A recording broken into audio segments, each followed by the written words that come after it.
I, 34 female, was born in a South American country before my family came to the US. I'm fluent in Spanish and I love to use it when I can. I don't know if you're aware, but Spanish is a language that adds ito or ita, little, at the end of a word, and that changes the meaning entirely. For example, I can say gordo, fat, and it sounds awful. However, if I say gordito, fatty, it's like saying you're cute.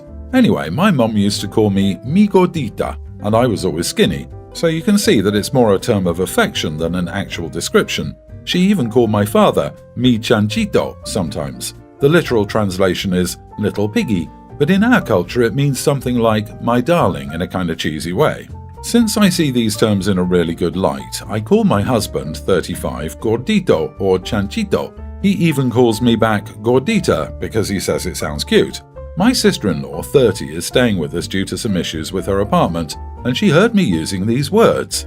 I guess she was curious and Googled them. However, as Google Translate works, it gave her the literal meaning. She got mad and told me I was being cruel to my husband. He was obese when he was younger and bullied for that.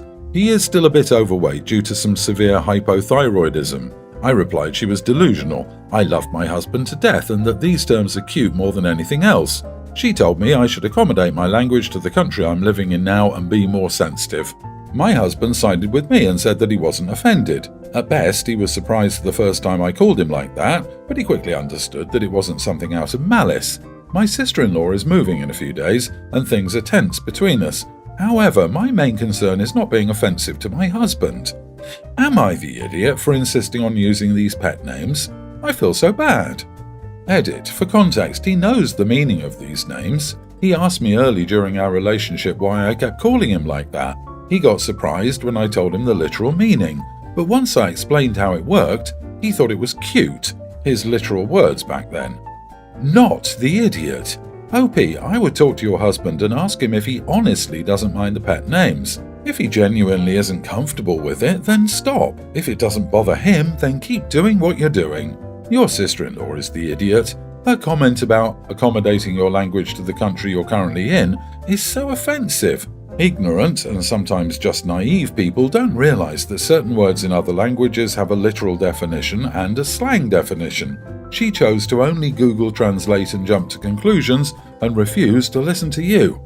Not the idiot. She didn't understand the cultural use of the word, or the culture you have with your husband. She thought you were insulting her brother and should have dropped it when you and your husband explained to her. It's none of your sister-in-law's business what you call him. Not the idiot. Your pet names for your SO are sweet and he obviously likes them. Your sister-in-law is wrong for jumping to a conclusion and then insisting she knows your native language, your intentions, and your husband better than you. It's pretty arrogant to think you can explain the words of a speaker when you don't speak Spanish. Everyone's the idiot here. Your sister-in-law's intentions were good even if she is wrong. She's seen her husband bullied for his weight and he's still struggling with it. The impulse to defend him is a good one. She should have listened to your explanation of the term and she should have approached the issue more sensitively, but so should you. You were wrong for calling her delusional. She thought you were hurting her brother. Her objections were reasoned out, even if they were based on a misunderstanding of the wording. So I, 55 male, recently had a very serious health scare which left me very concerned about how my family would be taken care of in the event I passed early. Although I am the sole breadwinner, I've been very successful in business. I have a net worth in the millions of dollars. If this money was managed well, my wife would be taken care of for life, and my children would be taken care of until adulthood, post-college. I have a wonderful wife, 46, and 4 kids, 22 male, teenage female, tween female, and young son. I love my wife. She has been a wonderful partner to raise a family with and no one I would rather spend time with. But she does have one weakness. She loves to spend money. I'm not talking about a quick trip to the store, but spending thousands of dollars and getting a new wardrobe every season. She has also attempted to make rash purchases on cars and homes, but luckily I've been there to talk her down when I know this could seriously hurt our savings. She's also been targeted by MLMs. I've been around to spot these scams, but she seriously believes these are good investment opportunities when she brings them to me. These behaviors have made me greatly concerned that my wife would not adequately manage our money should I pass.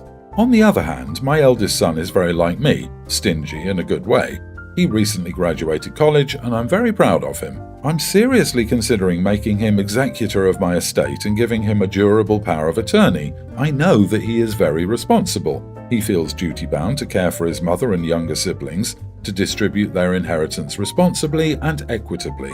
I would advise that if I pass, he ensures that his mother has enough money to run the household and indulge in some luxuries, but not enough money to bankrupt us and hurt our kids' financial futures. My wife is currently responsible as my healthcare proxy, power of attorney, and executor of my estate. If I change this, my wife will remain my healthcare proxy, but my eldest would take the titles of power of attorney and executor of my estate.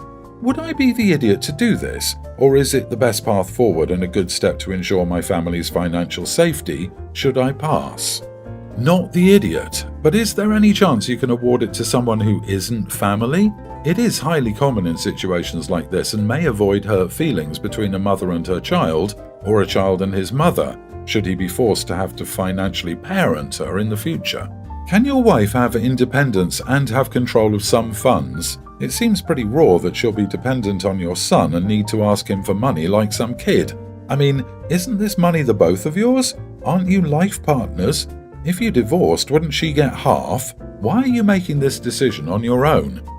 I'm not really sure. To be honest, you might be better off consulting with a specialized lawyer about setting up trusts. Your suggestion will forever alter the power balance and relationships between your eldest son and your wife and other children. Your eldest is also only 22, which is a huge amount of responsibility to put on his shoulders. It's also kind of crappy for your wife to be dependent on her son for large purchases, etc. What would happen if, for example, she developed another relationship after your death that your son disapproved of, something which is hardly uncommon in these circumstances?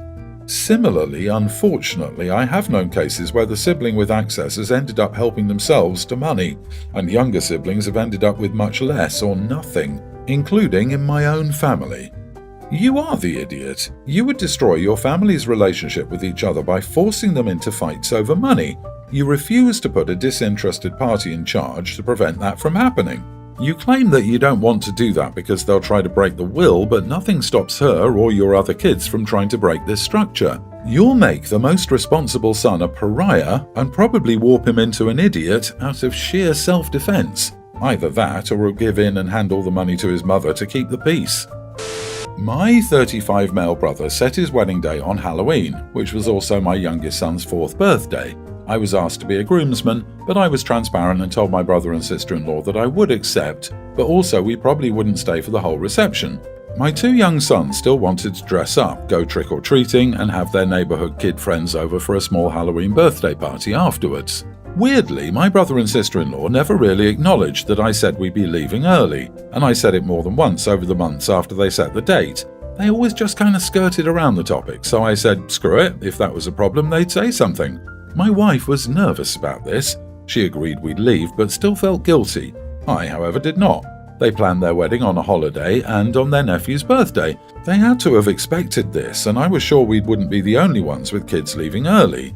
Day of the wedding, my mom pulls me aside and asks, "Are you sure you want to leave the reception early? I think Kate, sister-in-law, has a cake for son, and she's expecting that you guys won't leave." I told her no, we're still leaving. We'll be there for the ceremony, all the pictures, and the reception for an hour or so, but we're still giving our son his day. If they got a cake for my son, this was never communicated with us, even though we said multiple times we weren't staying for the entire reception. They just assumed this would make us stay, so that's what we did. We left right after the cake cutting, and yeah, they had a small personal-sized cake for my son, and everyone sang happy birthday to him before their cake cutting. It was very sweet and I was grateful. Recently, we visited for my mom's birthday, and my brother and his wife didn't come by, but I figured it was because of them not being vaccinated. Apparently not, according to my parents and sister. They're upset about us leaving their reception early. Apparently, I was supposed to stay and help them clean up like all the groomsmen and bridesmaids were. This was also never communicated with me. Also, my sister-in-law told my sister after the reception that my son's having to miss trick-or-treating 1 year shouldn't have been a big deal and that we could have had a birthday party any other day.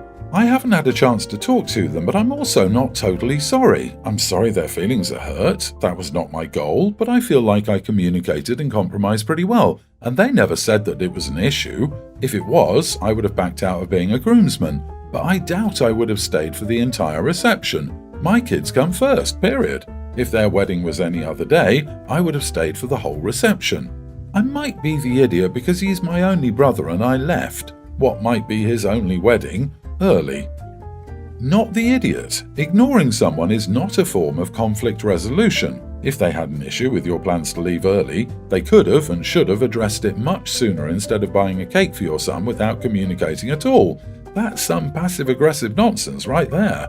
If they didn't talk about it with OP directly, which is all second-hand gossip from others, I would ignore all the talk and carry on as if everything is normal. If they can't be honest with OP and prefer to talk behind their backs, that says a lot about their character. If pressed by anyone, I'd reply shocked that anyone would be upset with a toddler for celebrating his birthday and flip it back on them.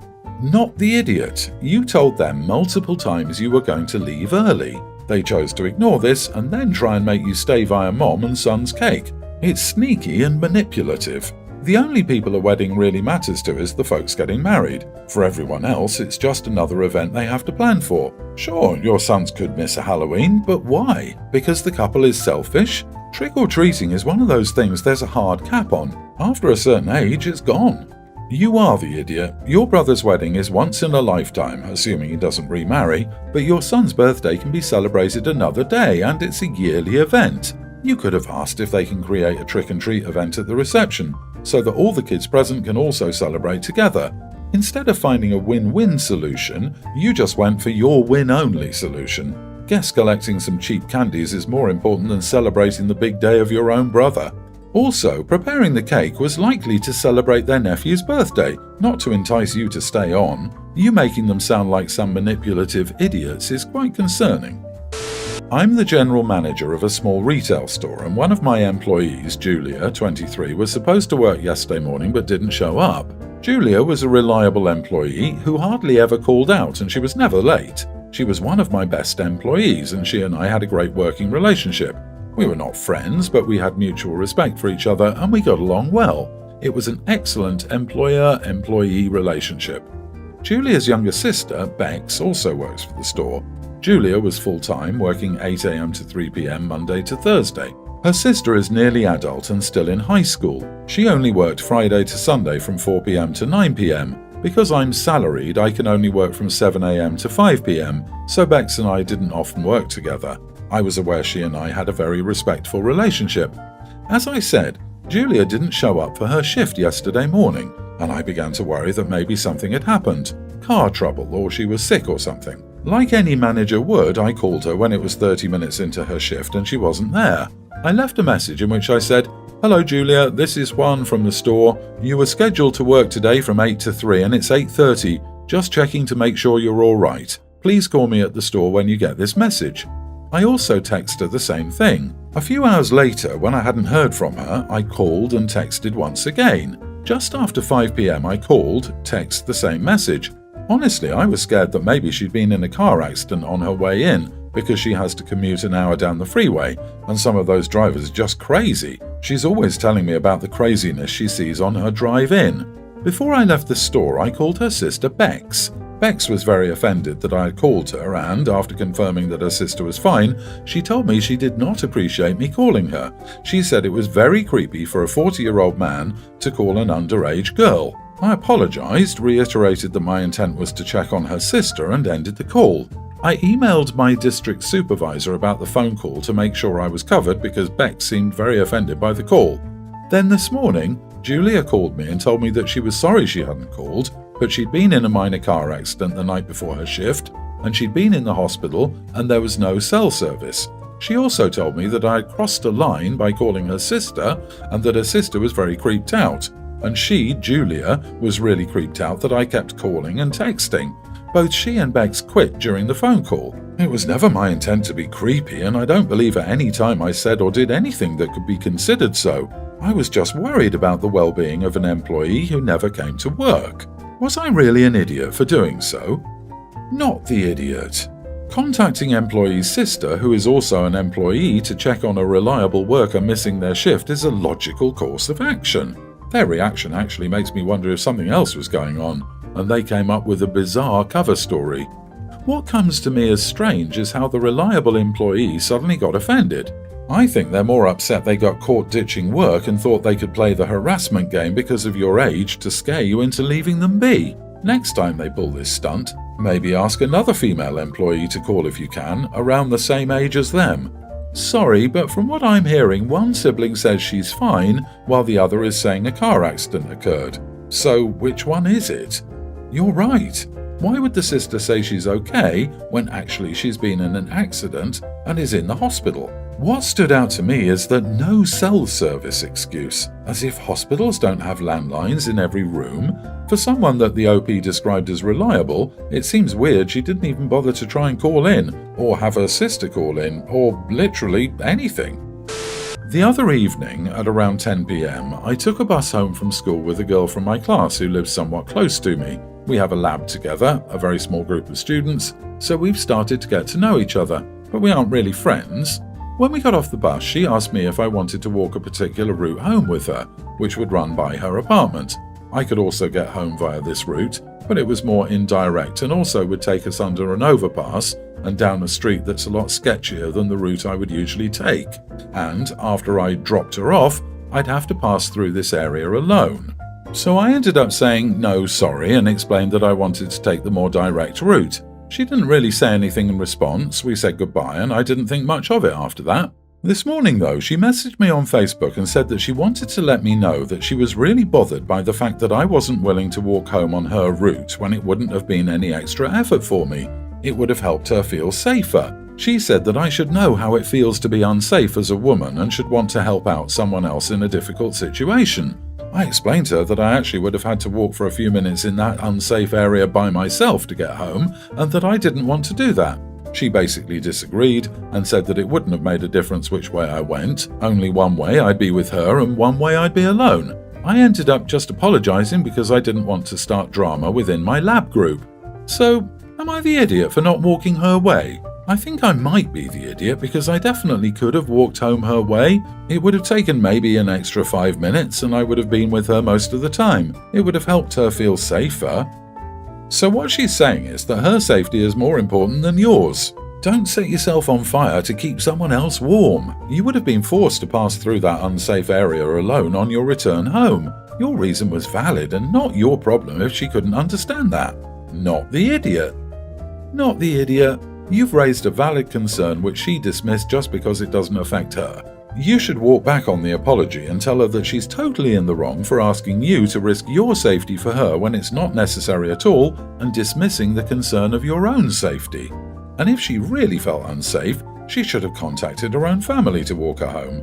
They will not need to walk alone back home, though they'll be alone when walking to pick her up. They know the area better than you do still.